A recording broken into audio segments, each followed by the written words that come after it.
Ceramah kerjaya bersama Public Mutual Berhad yang dianjurkan oleh UKM Career telah berlangsung pada 7 April 2026 dengan kehadiran seramai 120 orang pelajar UKM. Program ini bertujuan memberikan pendedahan kepada pelajar mengenai peluang kerjaya, memahami selok-belok industri serta memperkukuh persediaan mereka untuk melangkah ke alam pekerjaan. So basically kita di UKM Career, kita ada banyak buat jaringan dengan pelbagai company daripada different industry. So kenapa untuk program kali ni kita pilih Public Mutual Bank Berhad sebab dia salah satu companies yang well established. So kita sebenarnya shortlistkan beberapa and then akan ada nanti upcoming events yang kita akan invite other companies. So since ini adalah antara salah satu brand yang paling terkemuka, then that's why kita pilih Public Mutual Berhad. Program ini telah memberi banyak manfaat kepada pelajar untuk persediaan sebelum ke alam pekerjaan.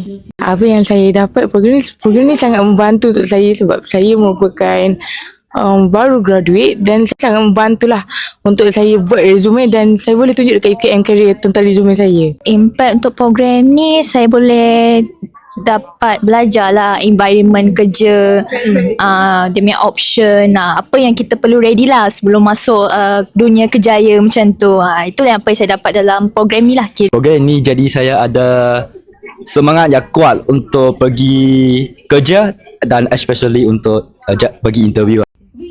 Menariknya di akhir sesi ini, Timbalan Pengarah Pengurusan Sumber Manusia Public Mutual Berhad, Ms. Susan telah mengadakan sesi konsultasi khas bagi menyimak resume pelajar secara langsung dan inisiatif ini memberi peluang kepada pelajar untuk menerima maklum balas yang profesional dan ia juga menambah baik resume mereka sebelum memasuki ke alam pekerjaan.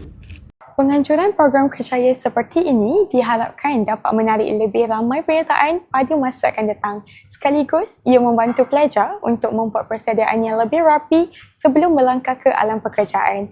Dari Universiti Kebangsaan Malaysia, saya Arisha Hilmi melaporkan untuk Nadi Bani.